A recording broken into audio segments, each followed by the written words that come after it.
अगर आपको पेट भर कर सहरी करनी है और आपकी जेब में पैसे नहीं हैं, इस होटल पे आएं, पेट भर कर सहरी करें।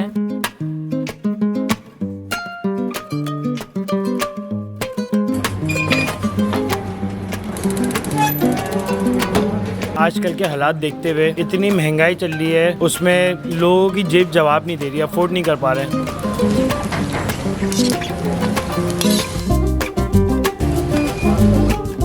ऐसे तो बहुत लोग आ जाते हैं खाने पीने ना, खा के चले आते हैं, लेकिन मैं चाहता हूँ कि उसका पेट भरे जो इसके हकदार हो ना, जो कल को रोज़ा रखे हैं। जो आजकल लड़के वड़के होते हैं ना, जिनके जेब में पैसे भी होते हैं, मजाक मस्ती में खाने आ जाते हैं, वो नहीं देंगे, इसका सवाब तो मुझे मिल जाएगा, लेकिन जवाब तो उनको ऊपर अल्लाह देगा ना। मुकम्मल वीडियो देखने के लिए लिंक पर क्लिक करें। अस्सलाम वालेकुम पाकिस्तान, बोल न्यूज के साथ मैं हूं फराजुद्दीन। अगर आपको पेट भर कर सहरी करनी है और आपकी जेब में पैसे नहीं हैं, इस होटल पे आएं, पेट भर कर सहरी करें और इस होटल के मालिक के कान में आकर बता दें कि मेरे पास पैसे नहीं हैं, सहरी खा के अपने घर चले जाएं। ये अज़्म है कराची के नौजवान उन अफराद के लिए जो कि मुस्तहिक हैं। बड़ा ज़बरदस्त कदम उठाया है, इनके दिमाग में ये आइडिया कैसे आया, इनसे बात करते हैं उसामा से। अस्सलाम वालेकुम।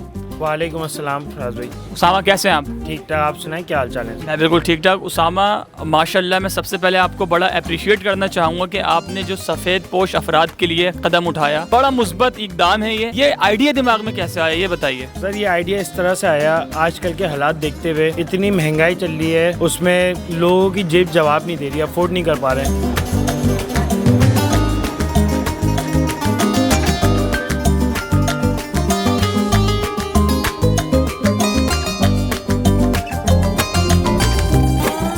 इफ्तारी तो हर कोई कराता रहता है, हर गली के कोने कोने पे इफ्तारी हो रही होती है। सहरी बहुत कम लोग कराते हैं, तो मैंने सोचा कि सहरी का इंतज़ाम मैं करूं, जितना मैं कर सकता हूं मैंने सोचा कि लोगों के लिए करूं। मैंने मुस्तहिकीन लोग के लिए ना, जो हकदार हैं, ऐसे तो बहुत लोग आ जाते हैं खाने पीने ना, खा के चले आते हैं, लेकिन मैं चाहता हूँ कि उसका पेट भरे जो इसके हकदार हो ना, जो कल को रोज़ा रखे हैं, उसमें सवाब मुझे भी मिले, उनको भी मिले। लेकिन बात ये नहीं है, बात ये है कि हकदार तो खा के चला जाएगा, इसका राब्ता जो है ना सिर्फ मेरा खुदा और मैं जानता हूँ, और वो बंदा जानता है।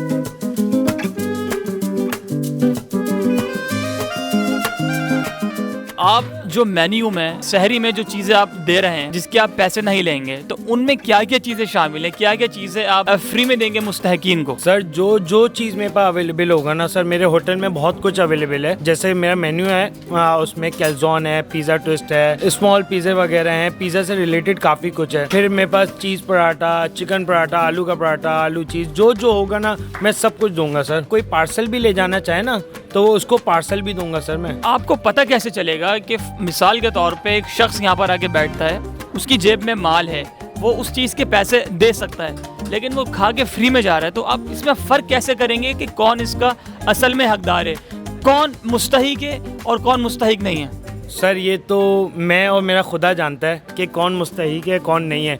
जो हकदार होगा ना वो खाएगा, और जो हकदार नहीं होगा ना, जो आजकल लड़के वड़के होते हैं ना, जिनके जेब में पैसे भी होते हैं, मजाक मस्ती में खाने आ जाते हैं, वो नहीं देंगे, इसका सवाब तो मुझे मिल जाएगा, लेकिन जवाब तो उनको ऊपर अल्लाह देगा ना। से मेरे पास फैमिली आती है, मैं उनको खिलाता हूँ, मैं उनसे किसी से पैसों का जिक्र नहीं करता, और ज़रूरी नहीं कोई मुझे कान में आकर बताए। अगर उनके पास पैसे नहीं है तो वैसे भी जा सकते हैं, ज़रूरी है। मैं वेटर को अपने बोला हुआ है, अगर पैसे नहीं दे सकता वो चुपचाप सीधे से चले जाए। कोई अगर मेरे रोज़ी से 5 पराठे, 10 पराठे, 20 पराठे भी खा लेगा तो मुझे कोई फ़र्क नहीं पड़ेगा।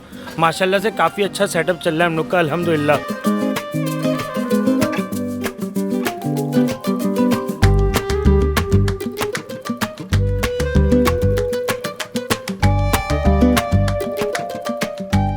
जब भी कोई शख्स अच्छा काम शुरू करता है, मुस्तहिकीन के लिए शुरू करता है, सफ़ेद पोश अफराद के लिए शुरू करता है, तो एक माफिया आ जाता है और वो माफिया उस काम को ख़त्म करवा देता है। आपके पास कोई ऐसा माफिया तो नहीं आया अभी तक कि इस चीज़ को ख़त्म करो, इस चीज़ को हटा दो? सर, अभी तक तो अल्लाह का शुक्र है कोई भी नहीं आया, और मैं तो कहता हूँ यार, माफिया वगैरह इन सब का क्या लेना देना यार।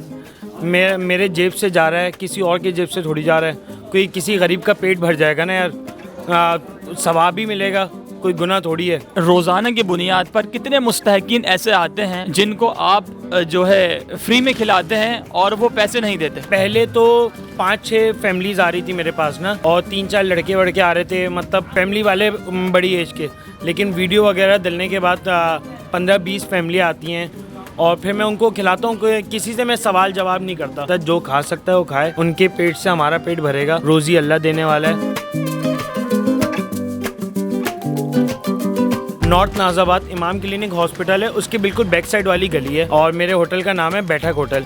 काफ़ी मशहूर है ये बैठक होटल, तो आराम से इजली आ सकते हैं। अगर मुझसे मिलना चाहे कोई, मुझे इन्फॉर्म करके बताना चाहे, मेरा नाम उसामा है, मेरा एक भाई होता है बिलाल, उसको बता दे। अगर उनको भी इन्फॉर्म नहीं करना है, ऐसे जाना चाहे तो ऐसे चला जाए। कराची के नौजवान ने इस बात का अज़्म किया है कि अगर आप मुस्तहिक हैं, आपके पास पैसे नहीं हैं और आप पेट भरकर सहरी करना चाहते हैं तो आप इनके होटल पर आइए।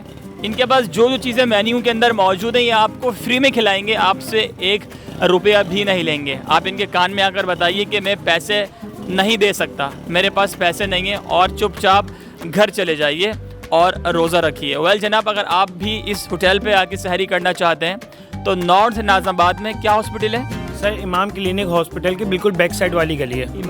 इमाम क्लिनिक हॉस्पिटल के बैक साइड वाली जो है ये गली है, और यहाँ पर मौजूद है बैठक होटल, और यहाँ पर आके आप सहरी भी कर सकते हैं, और जो चीज़ें इनके पास मौजूद है ये आपको फ्री में देंगे। लोकेशन भाई ने बता दी है।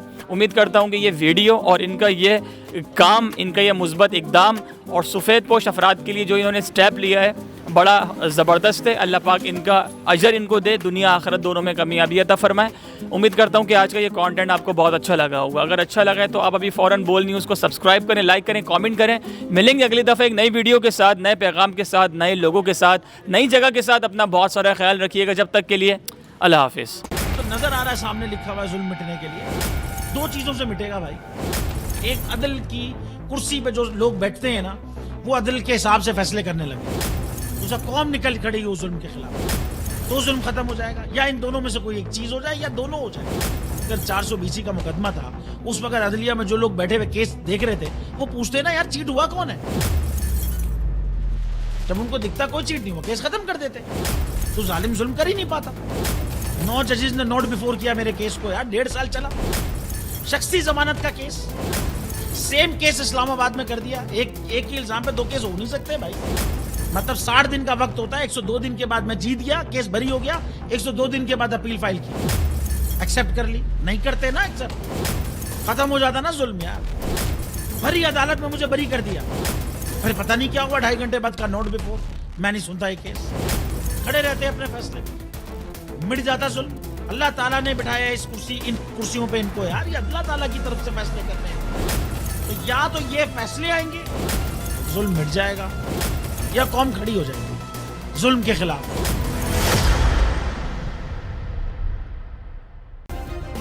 सब्सक्राइब करें और बेल दबाएं ताकि कोई खबर रह न जाए।